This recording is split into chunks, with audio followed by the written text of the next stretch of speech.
Hey folks, Dave Temple here. As you know, my podcast is all about talking to some of the best thriller writers in the world. But now, after nearly 2.5 years, I think it's time I toot my own horn. So with that, I'm offering my thriller, The Poser, for sale.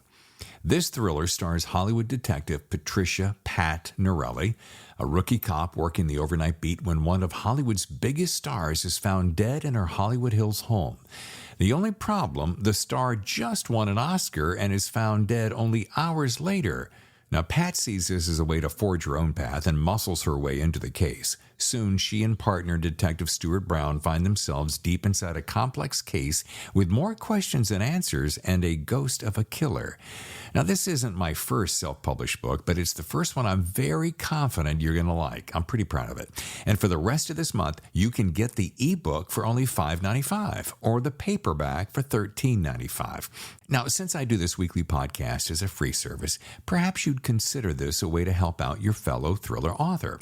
Okay, here's the link, davidtemplebooks.com/books. Okay, there you'll see The Poser. Just click and you're on your way. Again, the link is davidtemplebooks.com/books. Otherwise, just head over to Amazon. Okay, thanks for your support. And now on with the show. Hi, this is Joe Goldberg, author of The Spy Devils. You're watching The Thriller Zone with David Temple. We had a fire in this house about 4 years ago. This was because this is the hallway from one side to another. Everything got melted in the heat, and so we can still see the smoke damage. I was cleaning it out. I found some. I got to put these up, but you still see smoke damage on these. Oh things. my goodness! Wow. These frames are melted. I got new ones, but so I'm looking at this. So it's clean. I'm putting it that way. It's clean. It used to be a little more cluttered. You could really impress us and say you were in the middle of a CIA special ops procedure when bad guys. I was cooking. I was barbecuing, smoking 2 chicken halves, and but delicious cherry glazed marinade, and it's a whole another story. So we actually know. We left. They got a phone call saying our house is on fire, but I always had troubles getting the Weber kettle grill to seal. Right. I think that there was just didn't seal enough where the wind came through and blew the ashes and set the house on fire. So I'm guessing charcoal. Charcoal. Yeah. No longer charcoal in the house. It's all pellet grill and gas flames. Okay. Side note, because I got to talk about this because I'm a Weber grill guy from way back. I've owned 2 of the same Genesis products forever. Been a Still pro. got it. Yeah, still got. I mean, it looks brand new because I'm a fanatic about keeping it. But I was out talking to my family yesterday, and we were talking about, man, I'm thinking about getting a Traeger grill, and he goes, yeah, that's nice, but Traeger's great, but there's a copy company out there called Green Mountain and maybe Pitbull. I know Pitbull. I got a Green Mountain. Okay, so it's basically Traeger, but this one's got Wi-Fi, which I don't use as much as anymore. So that was kind of an extra pay. Little bit higher temperature, same technology. I use Traeger pellets. You can't go wrong. Yeah.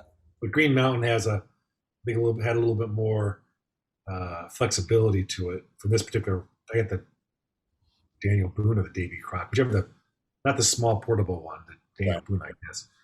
I love pellet grilling. Set it and forget it. Well, I'm now all in. As soon as I get home, I'm ordering one because I grill everything all the time, and I've gotten kind of tired of that propane taste.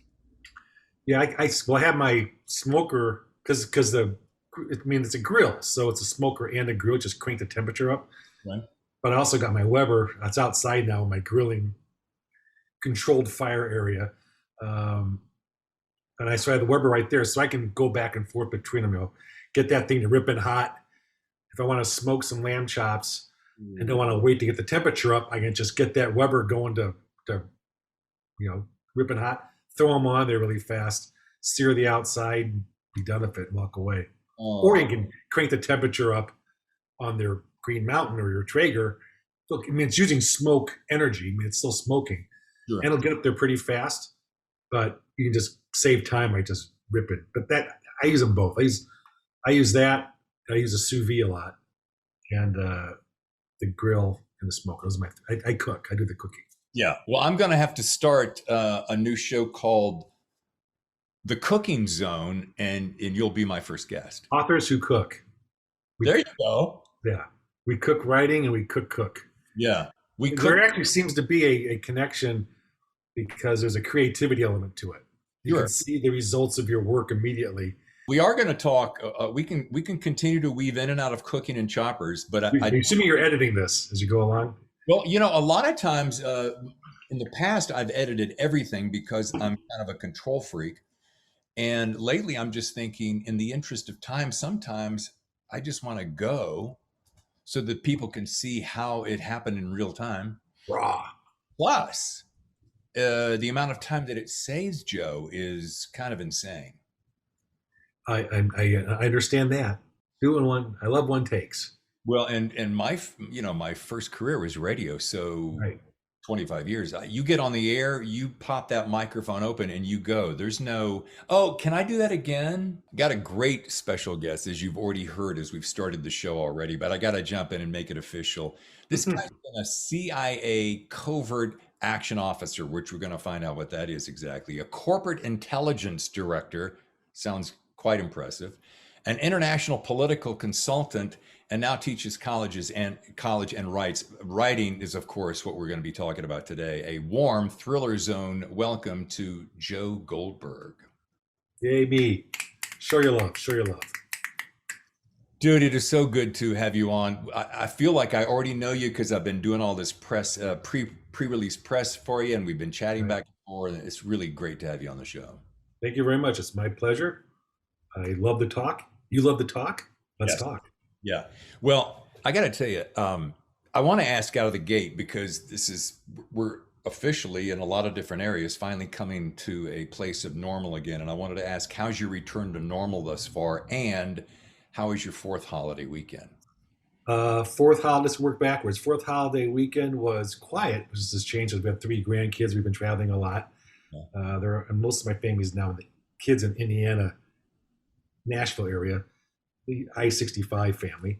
Sure. And about 30 years ago, I started writing a thing called Founding Fathers, Words to Think About. And I take a founding father and I would do a quick bio and some quotes on relevant topics, things that they said.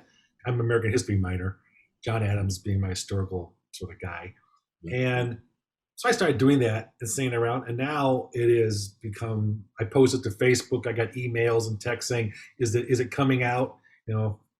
25 or 30 years of this, you start running out of Revolutionary War people. But I try to pick people that maybe, and I did the biggies, but I try to do people or things that maybe you've never heard of. I just did John Dickinson yesterday, 2 days ago, because you've heard the name maybe, but what you know about Dickinson or Lafayette 2 years ago. So that always occupies my July 4th weekend, writing this short biography, historical tome, and sending it out.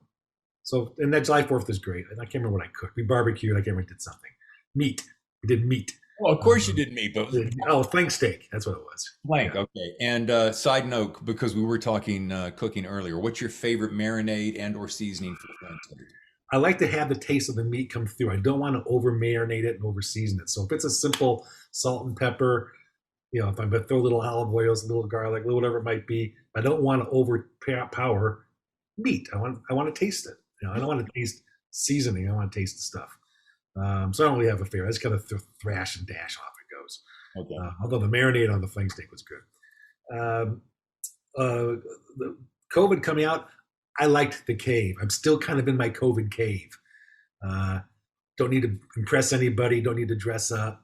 Don't need to just get to stay home. I kind of am built that way anyway, sort of an extrovert with an introvert at the same time. It's kind of a intelligence thing, I guess. And so I'm just trying to grind out of the cave, but things are starting to normal up. The teaching thing is still on Zoom or online. Okay. I do not know if we're going to go in classroom in the fall or not. My summer classes are always online anyway, but Yeah. if I actually go back into a classroom, That's a return to normal. Gotcha. Okay. Yeah, it's funny. People were asking me when we were starting to gather again. They said, "Hey, yeah, how's your time been?" I'm like, "Dude, it hasn't changed a bit. I spend most of my time inside my man cave writing, and I've been doing that pretty much ever since."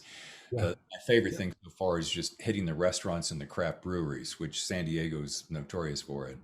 Yes. I learned this thing called delivery. I'm Yeah, all in on that. Yeah, yeah, I don't need to go to Costco. Ship it in. Ship it in. yeah. No wonder Amazon stock has gone through the roof since in the last 18 or so months, right? And I am personally taking care of that for them. They need to send me a thank you note for that. I do have to ask you because when I started at the top of the show about this, and what is the difference between CIA covert action officer? Is that any different than just a CIA agent? I mean, explain that to me because I'm curious. Well, CIA, if you're in, it's complex. I don't know how they've changed the definitions. But in my day, you were a case officer if you were part of the operations. Agents and spies are for or people who we recruit or work for us. So if you're CIA, of course, you're an officer, you're a case officer. My specialty was covert action. So I was classified as a covert action officer. And I did case officer too, as part of my covert action stuff. Yeah. But if it's a huge thing. So you're an analyst, you're a technical person, you're whatever. People in the field are usually case officers if you've been trained, and you may have a specialty. So that's why I called it covert action, because that's a niche. And so plus I did also classical case officer before I got out. So if I wanted to, let's pretend I could join the CIA today. If I wanted to join the CIA, I'm just curious because we're going to get to the research in your book. How does one do that? How complicated, how intense is that? Well, it's a lot easier now. You don't join, you apply. Once again, I'm a dinosaur. So they came on campus in Iowa, and they interviewed, and I had a political science degree and a communications degree, and a master's. And I thought that was I've always wanted to work in the government, and I always liked Man from Uncle, Mission Impossible. Oh yeah. So it was the one place I thought I wanted to go into government if I wasn't getting elected. So they came on campus. I interviewed. Took about a year because of various paperwork issues, and then they call you in, and you basically, I think in essence, they shop your file around to different places where they think you might be interested. They might have interest in you, Right. And then if those offices aren't like you, they call you back and say, "Hey, we want you to come interview and do the rounds at these different offices, and you'll interview, and they may like you." Now they got a website, and they got news, and they recruit online, and it's sort of the same thing. Rather than to send out recruiting officers to colleges, which I'm sure they still do, but you just can apply online and do your thing. And I get a lot of students that who are interested, and I tell them just go to the website, and if you've got the skill, the language skills, or the personality, or whatever it might be that they're interested at the time, they'll find you. They'll call you through, because it's very, very, very, very selective, and they're looking for certain attributes that will help support, the cause, the mission. And if you've got them, they'll at least look at you. And speaking of Mission Impossible, to jump forward now, Mhm. the opening of The Spy Devils, your latest novel, Mhm. the main character was raised to be a spy, and now he Yeah. leads a highly trained team of covert espionage agents as they Mhm. look for a stolen briefcase around the world. Yeah, that's a MacGuffin. That's an Albert Hitchcock thing. Well, it grabbed me by the shirt with that opening scene, and it felt Yeah. like, and it's funny you should say this because it felt like a scene straight out of Mission Impossible or James Bond or Bourne Identity or any of the Bourne series. And Thanks. it just, matter of fact, do you care if I read the opening paragraph? Because I love this paragraph. Go ahead. It's popular. It is so, I mean, I think it's going to be in my top 20 favorite openings. And I love the one little thing you do is you titled your chapters. We're going to come back to that. So this is Kiev, Ukraine. The instant he was tossed from the balcony of his luxury suite into the cool darkness, he calculated how long it would be before he landed on the crowded sidewalk 10 stories below. He couldn't help it. That's how his quantitatively oriented mind worked.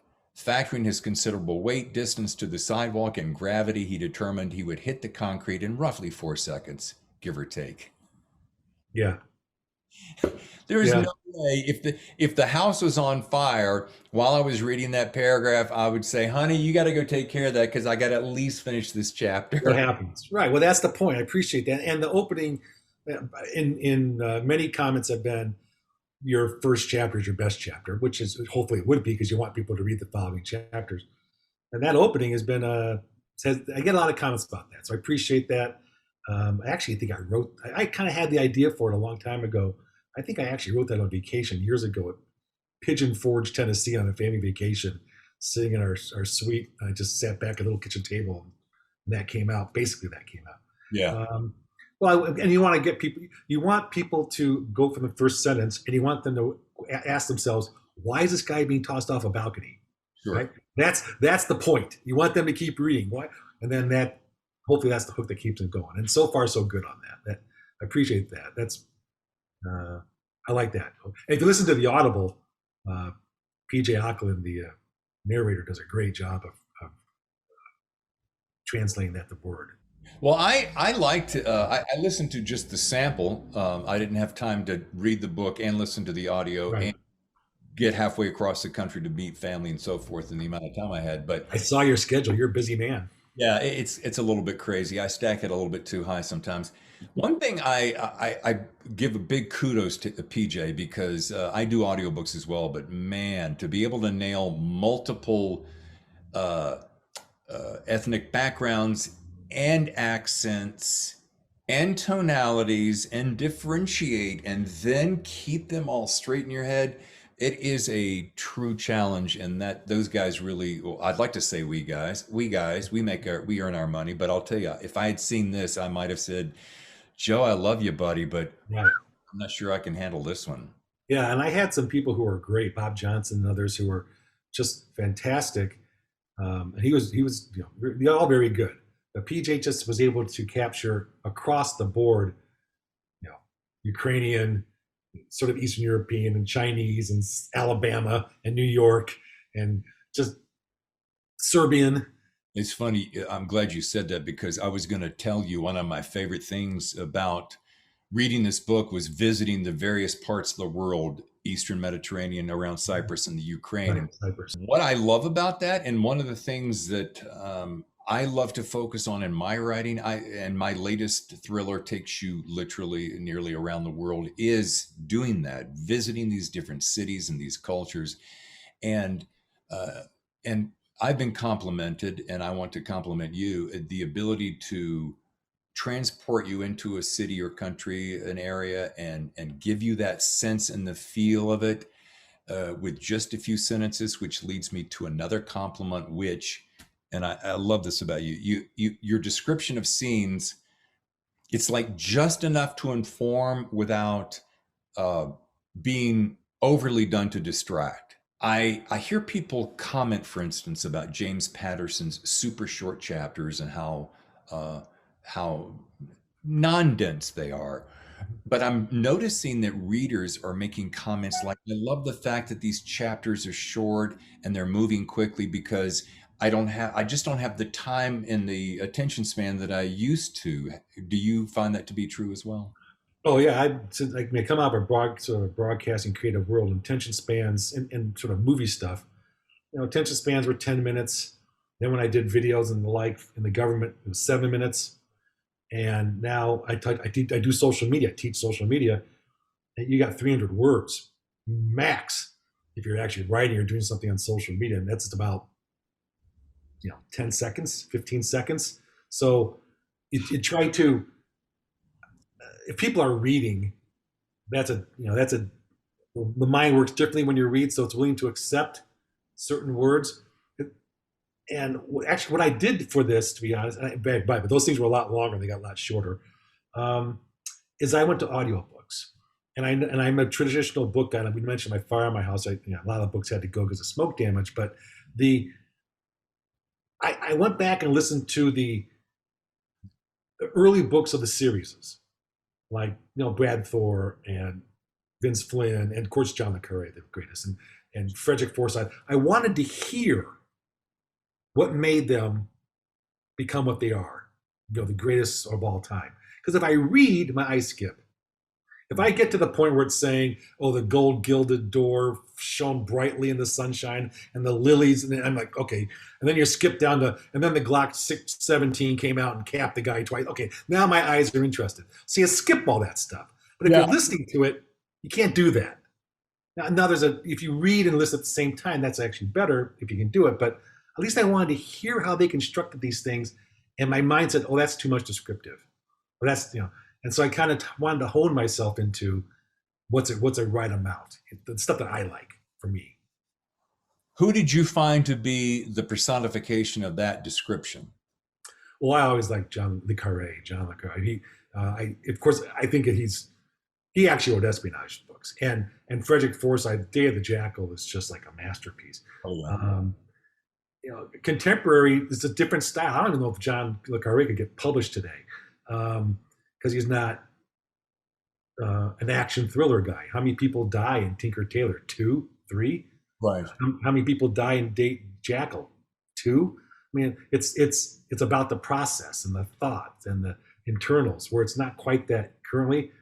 I happen to believe that maybe this curve for the action thriller genre, the espionage genre, is maybe cycling back towards a more literary sense, which is kind of where I was aiming. So I don't know who the best descriptors are. Everybody's got their own style, and everybody, as readers, absorbs things differently. You go for the types of things that you like. Your writing and my writing are different than whoever's writing might be, and that's why some are more successful, whatever it might be. But I write to my ears. All right. So that's a really great way to look at it, and people. I have these conversations with authors all the time, and we talk about, well, a particular author might like this influence or that style, and they go, what should I do? And I'm always saying, well, do what you do. I mean, do what feels right to you or how your sensibility is. And I always look at it this way, and without sounding too Pollyanna, do what makes your heart tick. And if it resonates with others, audiences, they'll follow along. If it doesn't, then either continue until you refine it and find people who do, or consider doing something else. Yeah, well, there's this, when it goes down to this sort of philosophical question of why do you do it?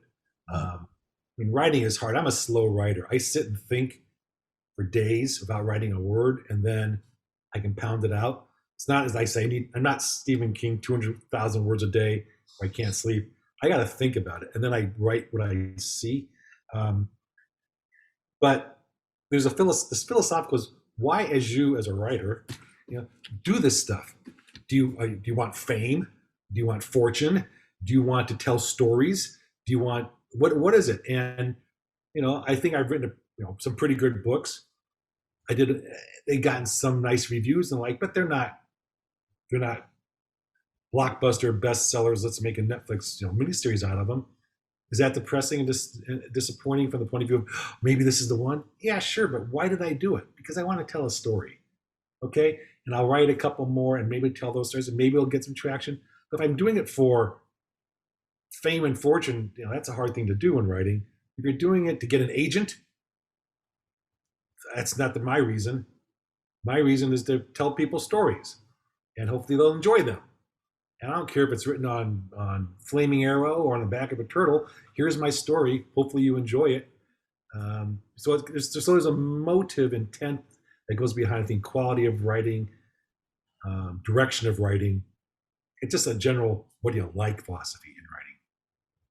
This is a great jumping point because I wanted to, and I want to make sure I stay on task, but your Secret Wars and Espionage Story was your first novel, and you self-published that. Yeah, so 2014, I want to say. Yeah, that's a story and a half. So let's do this real quick. Tell me about that process. Did you say to yourself, I have this story and I don't want to go down that long road trying to find the agent. I'm just going to throw it out there myself. Or did you spend enough time going, I'm going to get it to the place that if it is agent worthy, um, then that opportunity will arise. Right. But the fact that you self-published it, it gives me the impression that you're like, I'm not going to wait around. So tell me Right. what Well, I did that for Spy Devils too in the end. Secret Wars, I really wrote back in 1999 to 2001. Um, and I had it, I just did it on my own. That's Stone Age for writing nowadays. I mean, there was no internet. You had to write the cover letters and put them in packages and send them. And editors were expensive, and there wasn't that publish on demand was, publish on demand. You really, that's kind of like, being, third step child of a cousin you don't even know. So, uh, I kind of laid it aside, and then some events happened in my life. So I started writing it up again. And I actually had in 2001, a stack of manila envelopes with the book and the cover letters ready to go the week of 9/11, actually 2 days before 9/11. Oh, wow. And then 9/11 happens, which is a terror event. My book is about terror. At beginning of Secret Wars is about sort of the beginning of terrorism in the 80s. And so I ripped open the packages, rewrote the cover letters saying, if not now, books about terrorism, when? And I got back actually comments from agents saying, like it, but nobody wants to read about terror because it's terror. We don't know what's going to happen. Everybody sort of froze up. Well, that was wrong because everybody took off except for me. And I sat on it. And then like I said, in 2013, 14, I re-energized myself. The market had matured where there was publish on demand, there was create space and the like. I tried the agent world again. I'm not a very good querier, and just said, I want to get it out. I want to get out by a deadline because I had certain milestones I wanted to beat before maybe the clock ticked on me. And it was pretty successful, actually. It's as close as it's real as I can get without going to prison. Sure. And so then I kind of sat around started doing a sequel to this. Told, don't do a sequel, do a contemporary spy book. Started rewriting another again. Wrote about 300,000 words. Came up with Spy Devils and said, well, I want to validate myself with an agent. If I don't have an agent, it means I've quit my dream because I'm just going to self-publish. Therefore, I'm not a real writer. So I decided to self-publish. Right? I see that all the time. It drives me absolutely nuts. Don't give up on your dream. My dream is not to get an agent. My dream is not to be published by a top 5 publisher. It'd be great. My dream is to tell stories through books. And hopefully people will like them. Does it help to have an agent and wide distribution and the power of a big 5 publisher behind you? Absolutely. I would love it. I will be honest with you, during COVID and a little bit before, I queried about 150 times. That's about how many rejections I got. And I changed my query letter. This has been edited by professional, top-notch editors who said, this is a top-notch book. Okay? And I think from reviews of people read, it is. I just couldn't crack through either COVID, my own impatience, and everything else to say, that have an agent pick it up. So I said, enough is enough. I'll do it myself. And that's what I ended up again. So maybe if I waited another 3 or 5 years, or I'm not going to go through another edit, maybe I would have gotten an agent and said, look, I'm a great writer now because I have an agent. But I think I did what I did. I don't know how to even end that. This is such a quandary. I think anybody who's writing today, minus the guys who are repped by the big 5, on its way to being 4, then 3, then 2. Yeah, exactly. I said 5 because it's classic. I say to them, or I say to a lot of my friends who are still in the self-pub world, exactly what you're saying. Why are you writing? What are you doing it for? And is that of paramount importance? If you don't get an agent, if you continue to query until one day you just have hit the wall, whatever that number is it 50? Is it 100? Is it 250? Are you going to quit? And you use the word validation as in, I'm a writer. I don't think and I have not spoken this out loud, so you're experiencing this at the right time. Yeah. If I love writing and I continue to write, and those around me who read my work enjoy it, and I find even a modicum of success, does the fact that I don't have an agent and get repped by the big five truly make me successful or not? Number one. Number two, what is that? How long does it take before we, as self-published writers, how long will it take before we go, okay, well, I've done 2, I've done 4, I've done 8. I'm now just finishing my 8th, and I'm like, I don't have representation. However, I don't think, and I'm not trying to be obtuse or be cool or whatever, but I don't think my stuff is good enough just yet. I've always worked on this kind of the Malcolm Gladwell 10,000 hours, be in LA, which I was 10 years, or write 10 books. And I figure about the time you put in that amount of time, you got a pretty good idea whether you're going to have the chops to make it or not. And so all of that blah, blah, blah is to say, what I guess what it is what sort of validation does one need? And how long before making it is making it? Right. Well, I could have, and I agree with that. And every individual writer, or actually reader too, has to make that determination on their own. Could I have gone to more small publishers and just skipped the agent and gone to a small self-published? Yeah, I talked to several, but then I'm delaying more and giving up control of things that I think I want to keep control of a little bit. I'd have to wait another year and all these sort of. I made the decision to self-publish. I think it's a quality finished product, quality, pay. I had the means to pay for these things, so I was able to get covers and all that sort of stuff. And I put out what I think is a quality product a year before it probably would get out if I would have gone any other route. Does that year make a difference? I don't know.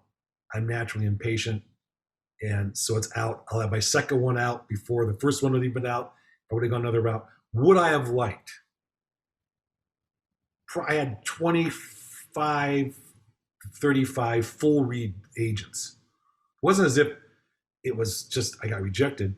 It was constantly, I like your writing. I like the knowledge. I like the story. I love the characters, but I don't think it's gonna, it's not for me at this time, basically is the one. Or some line like that. So I don't know how many more times am I gonna listen to all the accolade stuff, which I agree with. I think it does have good characters, a good story. It's not poorly written. It's not garbage. But for whatever reason, for almost every agent who's breathing in this market, it wasn't the one.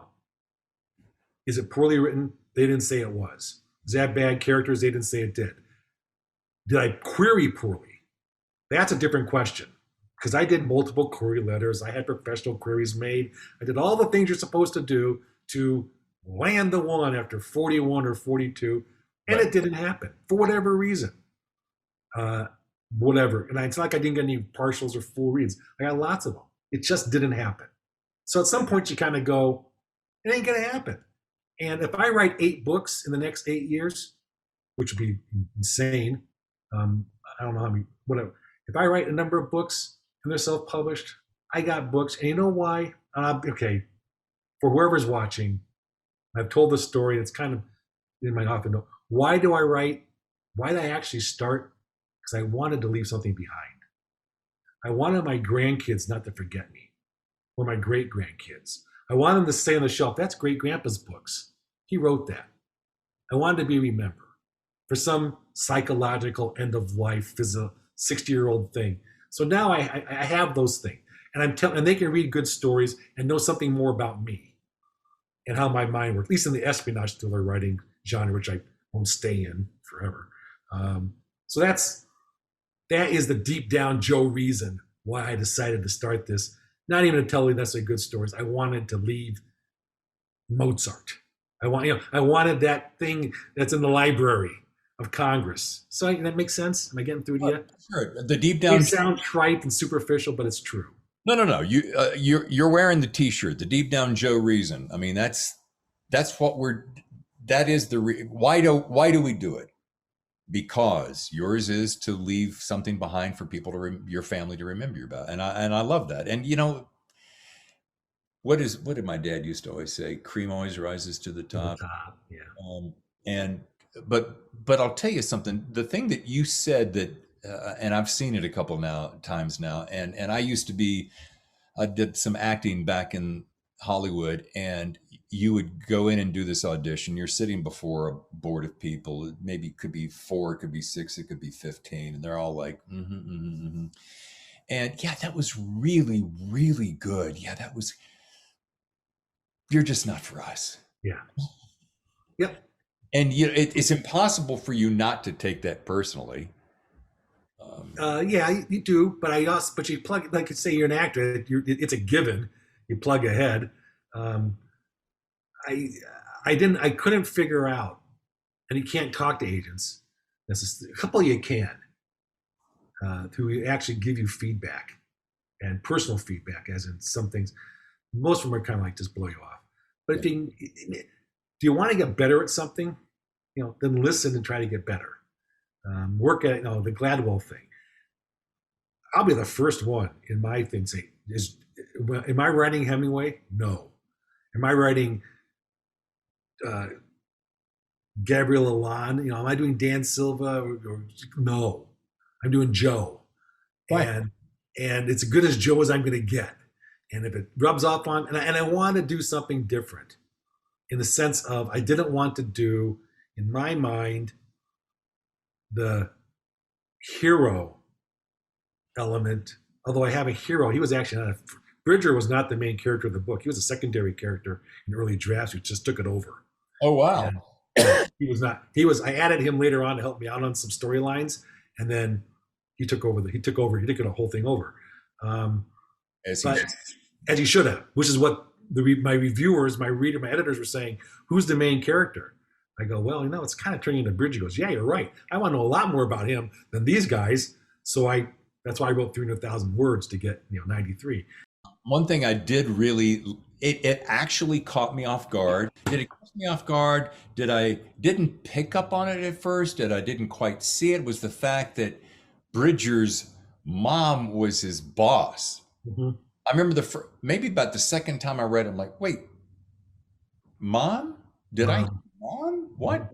Honey, make sure you do so-and-so? And I'm like, what? I had to go back and go, oh yeah, that's right.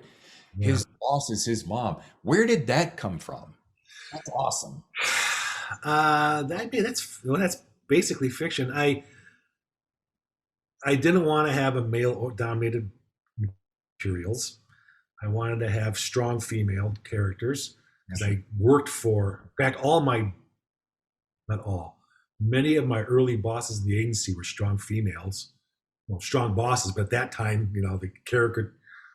the female had to fight their way through the male-dominated, network, especially the agency, the government. And I learned a lot from them. They were great people. They helped me in my career. So I kind of always wanted to pay homage to them by having that type of character in the book. And I thought that I wanted Bridger to be something different. I guess I didn't want to be a product of special forces. I wanted to be a product of a life existing within this one world. And the only way to do that is to be born into it. And so his mother became his boss. She's based upon a lot of people who I respect. And it added an element of how do you deal with family? How do you deal with these particular issues in these situations that you weren't expecting to come along, especially when your relationship is sort of irreverent, right? So I pushed that. And then, so he has, okay, I'll answer the question. I have to think about it for a while. I'm rambling, then I come down to the real reasons. At the time I started writing this, whatever draft of this book that was, both my parents died within a few months of each other, and a few other things happened. So I had a book that, if you read carefully, although much has been cut, there's always a child-parent relationship in the book. There's the Ira Bondar versus her father, and there were other ones I had to cut, but there's Bridger and his mother, and there's father and mother figures within the book. So I wanted to have this family dynamic sort of pay homage to the fact that, I was going through family issues of my own, and moments of loss and grief and hope and things that you learn. So that was behind some of the subtle. If you read it closely, you'll still see some smattering. And then the next book, Rebellious Son, I'm bringing back a lot more of their background and some of that tension, family tension, and something like what happened to Bridger's father. Okay, so you've just answered one of my questions. Is there a sequel? What is it? Rebellious Son. When is it coming out? Everyone always wants to know. Good question. Like I say, I'm a slow writer. I really, really hope this is July. I keep saying every Sunday night, this is the week I start writing every damn day and every damn. I actually write better at 2:00 in the morning, so I got to get back on a night owl schedule. I don't write well during the day, as well during the day. Too much social media out there. And so I'm hoping to have it, if not by end of this year, early next year, before in the book period. It'll be a series of 3 as of right now. Okay. Then I wouldn't mind getting out of the thriller genre, unless someone says, "Oh, stay in the thriller genre," because no one's going to pick up. No agent will pick up a series, right? So now I'm on my own now, because no one will pick up a second book of a series unless that's a new thing I haven't heard of. Is that right? Tell me about that. Normally, well, from the internet. You don't believe the internet? I Googled it. Wait a minute. Who said it? The Google said it, for God's sake. It was some .com thing that, if they like the beginning of a series, a 3-book deal, and then they can see how bad or poor or mediocre the first book sold, and they don't want to pick up a series. So they already got one. So if I'm wrong, hey, any agents, here's my info. I'll still go for it. I probably will ask when I'm ready to roll. If I'll send it out to see if there's anybody's interested. Okay. So I have 2 more Spy Devil books, and if people like it enough, I can continue the series. Yeah. I will not kill Bridger. Okay. I'll give the ending of the 3rd book right now. He ain't, maybe other ones, but he ain't gonna die. Because I got a mini series down the road of his name on it. But I will be Rebellious Son. I think the book 3 will be called Devil's Own Day, which is a Civil War phrase from Grant and Sherman. So yeah, I'm playing it. But I want to shift genres. I've had this great American novel in my head since 1990, My Kill a Mockingbird, and I got a stack of research. So I'll drop thrillers and go into literary fiction, historical fiction, which is what Secret Wars was. I think I do write better historical fiction. And that's what Secret Wars was, historical fiction. Let's take 60 seconds and talk about the difference between, we'll call it commercial fiction and literary fiction. Okay. Not only necessarily the differences, but why you want to do that, and what you think how you think the audiences differ. Well, the audiences do differ, obviously. I would say, I don't want to talk about, to read other types of fiction that may be literary, historical, romance, whatever it might be. That's a different audience, a different way to interpret words, sentences. Structures are different. Thematics are definitely different. Character development is probably even more important, because that's what you're building everything on. You can't rely upon, as Josh Hood famously says, if all else fails, kill somebody. I mean, you just can't jump into an action scene and say, hey, I don't know what to write, so let's just start blowing things up. Right. You need to have a purpose. There's a thematic behind it. I tried to have a thematic to mine, which was the family element. Under the story, everybody has a story. Truth is stranger than fiction. All those phrases with thematics of Spy Devils. People won't pay attention because they want boom, boom, and bang, bang. But I never want to write it. I never want to write boom, boom, and bang, bang. Secret Wars barely has it. But I had to do it because that's what the market wanted. So I added that stuff. I think literary fiction can have some boom and bang if that's the story. But like, I just finished Three Musketeers again, like 2 days ago. I'm a Jean Luc and Conde Monte Cristo. So I'm going back and listening to Don Quixote and contemporary literary fiction to start changing my mind to get those differences back. Because I've been stuck in the thriller world listening to all these other books, which just has a different style. And back to my Joe being impatient, I just am not as good a student of this as I should be. If you want to be good at it, you got to be good at it, right? You got to work at it. Your Malcolm Gladwell thing.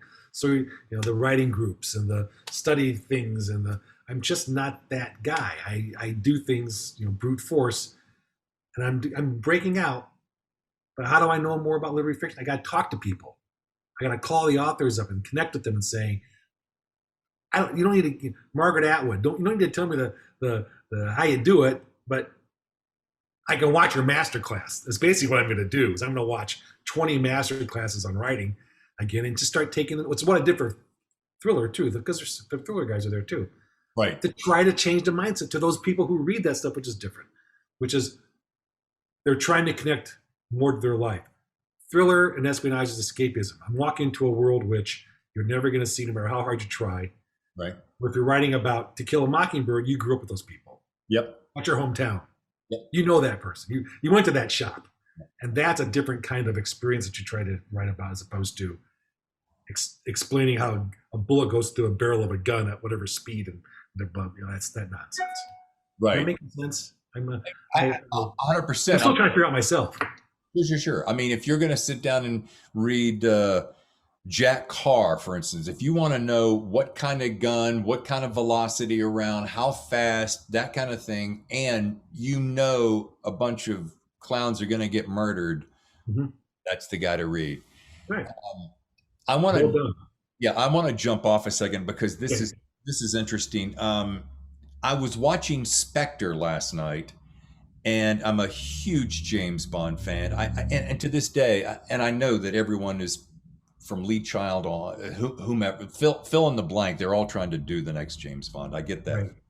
But I'm watching Spectre last night, and my mind flashes back to Skyfall for some reason, which is one of my favorites. And I started thinking about you popped into my mind because Bridger and the Bridger-mom relationship, having just read your book and it being fresh, popped into my mind. And I'm thinking to myself, how interesting that at the end of Skyfall, and I was recalling, oh, that's right. One of the only female characters, especially one that is so prominent and holds a managerial position, was Judi Dench. She dies. Oh my God. And I thought to myself, oh my God, how funny is that? And I was like, was Joe using that on a subconscious level as influence? Because she delivers this line, what does she say? Her last words were something to the effect of, it's nice to know I finally did get one thing right. And I remember walking away from that movie, and it's all coming back to you here in a second. Yeah. Oh my God, was Judy or James's mom? Well, no, because he wouldn't his mom, but okay, well, but he was orphaned, but and it just made me spin this thing, and it made me think of Bridger and his mom. And do you think on some little, this is my question, all that job, that was a little subconscious influence somewhere because of the similar paths that these two characters took? It's quite possible. And I think I do like Skyfall a lot. And back to my earlier comment about going back and listening to the first of series, I went back and did all the early Bond, Casino Royale, and Russia with Love, the best of the best, to see how Fleming did it. He did it differently than anybody. There very well could be. I do like that, and I hadn't really thought about it right now. And the ages are about right. Yeah. And I mean, obviously, I think James Bond saw M as a sort of surrogate mother because she, got him through. She believed in him. She brought him back, even though he'd been a bad boy. She forgave him, and that's there's those elements inside Spy Devils too. I mean, they both forgive each other all the way through the damn book, and it's going to get really. Yeah. One of my favorite things about that story of yours. Yeah, and that's why it's going to be a lot more in book 2 when they're going to go at it. So, or roles reverse, wherever it's going. I haven't got through. I haven't written it yet. It's in here. I just haven't put it down yet. So, but listen, we're people, and if you're going to write characters, you got to write people that people relate to, and some people want to relate to being the superhero where the bullet always just misses their head by an inch, or they hear it whizzing by their ear, but they can do triple somersaults and hit the guy between the eyes. That's because they're the greatest, and you want to be that person. And those books serve purpose, and they're great. And they're Mark and Carr and the whole gang, Josh and Simon, they're all great. I wanted to be a little bit different on that and have a little bit more family. Well, Simon does a lot more family, but Simon Gervais, but I wanted that element of that these are just people and everybody has a story. That was the beginning theme. I'd written on my wall here. Truth is stranger than fiction, and everybody has a story. Yep. I was trying to tell that as a story as opposed to an action thriller book. That's what I was trying to do. Tell a story of a family. The Spy Devils are a family amongst themselves. The Bondars, the bad people are a family amongst themselves. There's these clashing, there's stories. Another one of my favorite things about this book as we begin our little bit of a wrap up is that I love the interspersing of humor. I love the fact that, someone said once, oh, how could you have humor inside of a scene that's so tragic? I'm like, isn't that life? I mean, we laugh to keep from crying. We search for levity to keep us from the depravity of depression. So one of my favorite things was the smart ass remarks along the way. Yeah, in fact, I get a lot of comments on that, and that was intentional, obviously.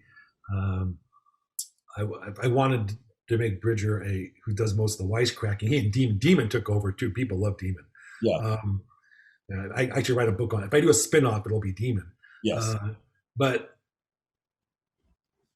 when I was in the agency, and even in doing campaigns and whatever, it's dark. It can be hard, and you're by yourself with your small group around you, only people who know what you're doing.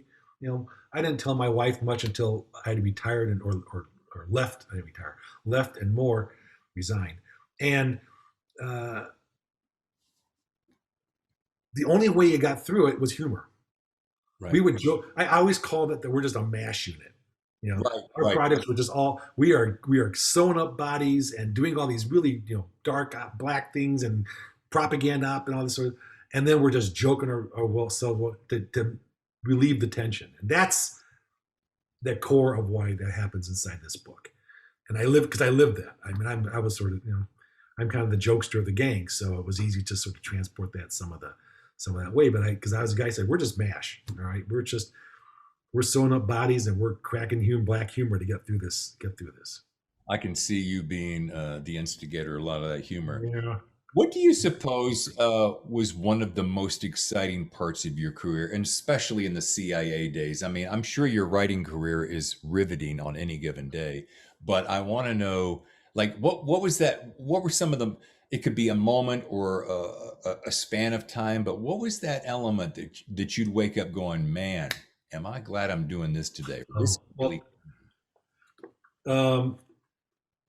It's lots of it in here. He's holding up. Of course, anything resembling real or true life is accident, coincidental, and the figment of the author's imagination. But when I was in propaganda operations and I was the TV guy, and this is 1980s, all right? Video was just coming online. Yes. CNN was just online. Yep. I was in a world of paper and PhDs, and I was like, video intelligence. Here it is. I don't want to screw over the Soviets by calling them, writing a paper. I want to call them bad names. I want to cause them pain, and which is actually, I use that in the book. I really enjoyed getting up and being creative ways of how to get the perspectives, the missions of whatever I was told to do by the U.S. government to support our mission. So that was one of them, which was just getting up and just being creative and just to screw these guys over. And it's a lot easier now because you have internet. You can screw them over in a second with viral as opposed to the hard way, the stone knives and bearskins. Another time, I went through a couple of wars, Gulf War and Gulf II, and I was in a different sort of part of my government career, and I was doing some things as a case officer, and actually some of those awards we were talking about earlier. I did a lot of collecting on some things, and I had the people actually call me in back to give me some stuff and said, what you did saved lives. Wow. And that I'm chilling up again because like we talked about, what do you know what you're doing? You're going off, you're trying to squeeze some information from people, you're collecting on things to support our troops in the field, period. And you're providing that back to headquarters and the cable, and then off you go. And then you get called upon to do some special things on top of that. You do a good job, and they say you saved lives. And so I'll take that Okay. to the grave because maybe there's some person who's not there and they get to live their lives based upon what I was told in feedback. Whether they're blowing smoke on my skirt, I don't know, but we did do a lot. We were working really hard to support the Gulf operations back then. So I'll take those. I'll take that. That's awesome. Let me ask you this because you were talking about we were talking about the reasons for writing. Let's say, because I do this with my wife all the time. I always say, okay, big sky dream here, no holds barred. It's dreamscaping time, honey. Because and we're perfectly matched because I'm an Aquarian and she's I can't think of it. You're an aquarium. You're a fish tank. Aquarium, and I'm really just a fish. No, we're yeah, thank you. I am creative and she is spreadsheets. So for you, tomorrow, Agent X, Agent Orange, no, Agent the perfect Greg Hurwitz here. the perfect agent says, Joe, I love your stuff. We want to pick up I want to hire you to write this next book. Number one, the question is, what would you write? Would it be any differently than what you're doing right now? Okay. And number two, actually, there's going to be three. Number two, would your reason for it shift at all? And the paycheck could be ginormous, or it could be just enough to make you happy. Taking notes. Okay. So let's just do that. And what would it be? Well, it depends if they said I want you to write, more Spy Devils. I want to make a miniseries out of them. Okay, let's go with that, Drew, because I personally think Spy Devils would make a great series. My wife and I just made a whole load of series, and I'm like, this would make a great series. It would actually, but yes. All writers think that, by the way. Well, of course. I'll tell you what. Let me work backwards on that. If I had the ultimate dream, I want to win an Academy Award for Best Original Screenplay or Best Adapted Screenplay. Okay. That would be the thing. So what can I do to get there? Could there be is it going to be my To Kill a Mockingbird literary historical fiction book, or if it's going to be a thriller book? I don't think I am qualified to write outside an imagination zone that the readers are looking for, such as Carr or that crowd. I would go back to John le Carré. I would go back to the beginning, and I would write a true espionage story, okay, which is subline of Secret Wars, because it was inside the walls, so I call it. Sure. You're seeing things you can't see, and I would put those people in situations where they can't get out of until they get to those situations, and they have to get out of it. Not all of them, and which is all of our lives, right? Right. So I don't know what the storyline would be, but it would be a world when you walk into it, you would say, I know that guy. Got it. In fact, when let me just keep rambling because time is reading. I don't know what you think. The first drafts of Spy Devils, I told you, has totally changed. It was about corporate intelligence. Oh. It was my job. It was my life at Motorola. Sure. And I did some things and blah, blah, blah. And when I got done, what I realized about corporate intelligence as an espionage thriller?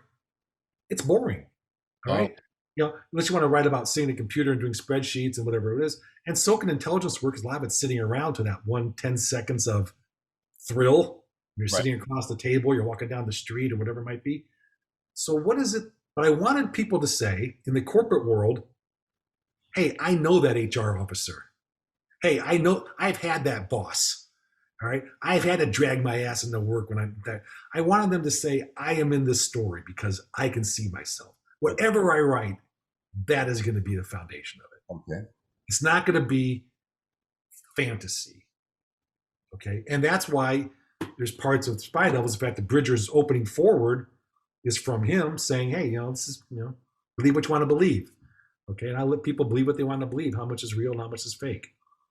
I wanted to mention that I love the fact that your main character writes the foreword to your book.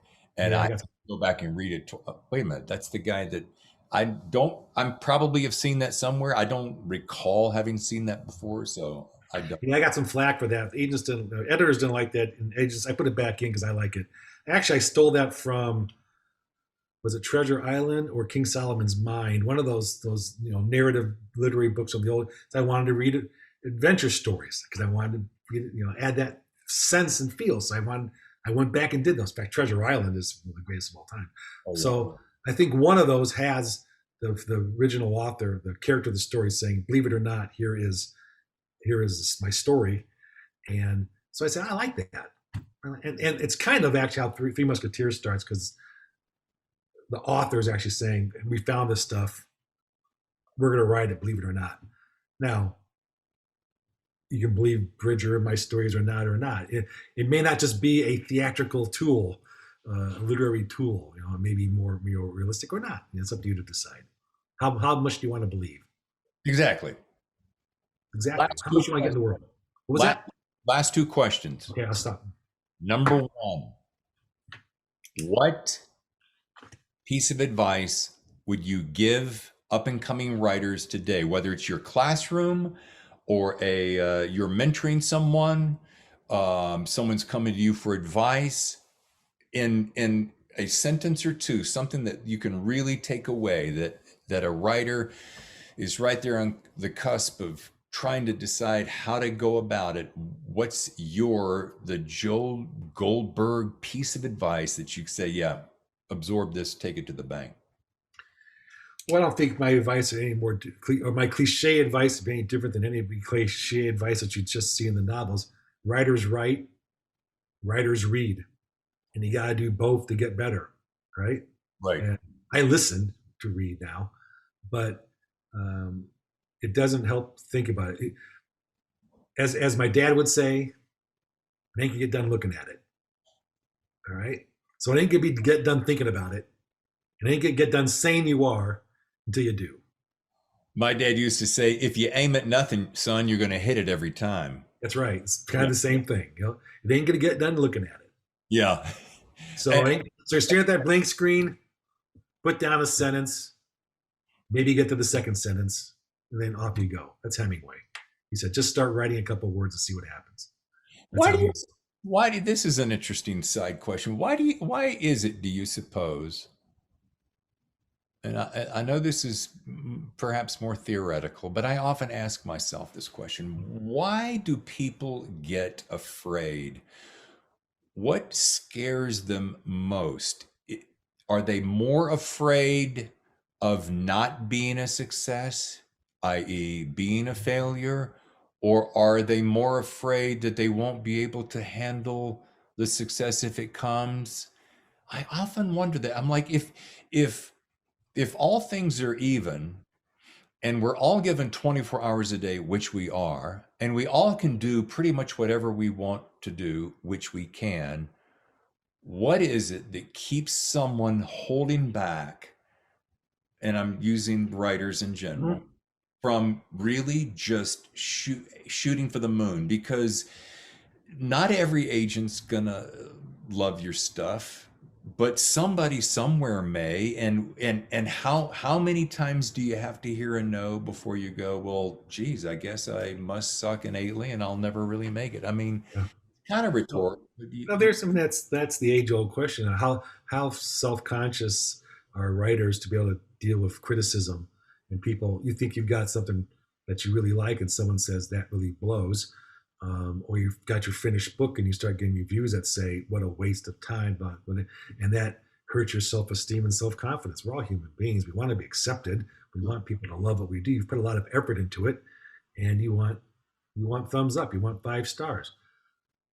As I always tell my class, and I was going to actually tweet this out some regularly, is I am all in on feedback. I will take positive or constructive comments. Negative does me no good. Negative is just you venting and just trying to hurt my feelings. You say something constructive. I don't understand this. This made no sense. It's too whimsical. Whatever it might be, not action packed enough. That's constructive. But if you just are we're afraid of that negative part of it. And so when I tell my classes to grade me, at the end of the year, I'll take positive and constructive comments to make me a better teacher. Give me things to make me a better writer, because just because I published a book doesn't mean I'm a writer. It means I got a book out. All right. Yeah. There are writers and there are people who just do stuff. Yes. And they just say cream rises to the top, and maybe they got the lucky break, whatever reason it might be. A lot of it has to do with time.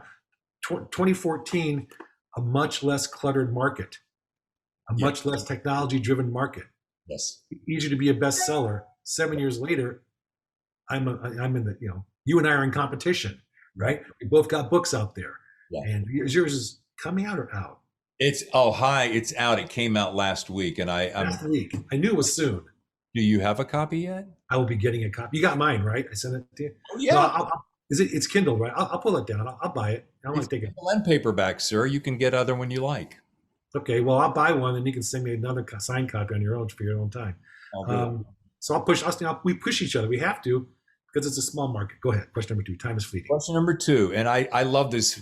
Having spent my entire first career in radio, I write all my books to music almost always, unless I just need silence. But generally speaking, especially when I'm writing action scenes, I have a couple of performers that I really care for. I'm just really curious, when you were writing the Spy Devils, did you have either a genre or a specific band or orchestra or whatever? What were you listening to, if indeed you were, when writing Spy Devils? First of all, Diet Coke is required to write. Second, for listening, I listen to jazz.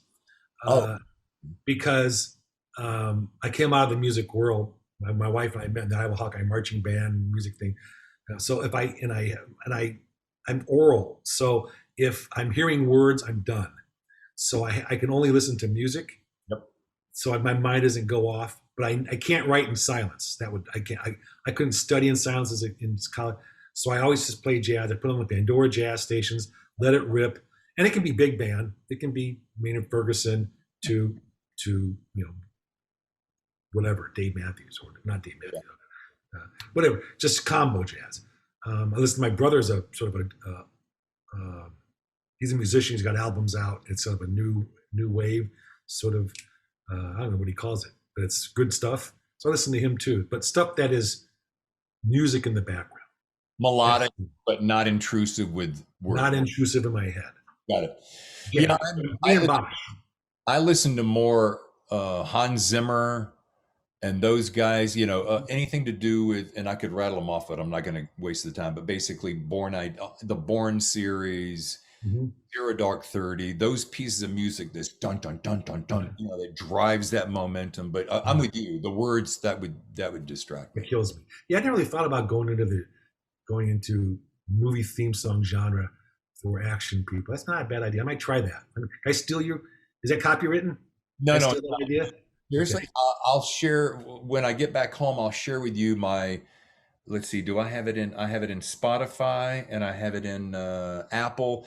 And what I do is I build categories. So if I'm like action thriller, I'll pump that queue full of this kind of music. Or if it's melodic tension, I'll fill that queue. But yeah, I'm a big fan of drawing the energy through melody. Yeah.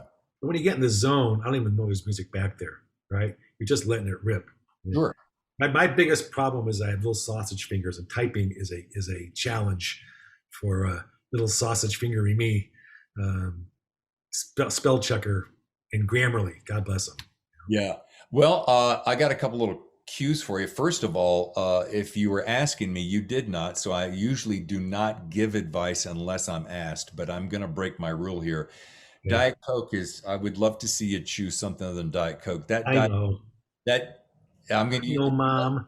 Pardon my language, but that shit will F you up. I mean, that stuff. I know, Mom. I know. That's why I've got the bottle of water with the thing. It's now, to be honest with you, pushed out Diet Coke in 80% of my day now. So I'm working on it. I'm trying, Dad. I promise. Okay, okay, son. Don't cut my tuition off.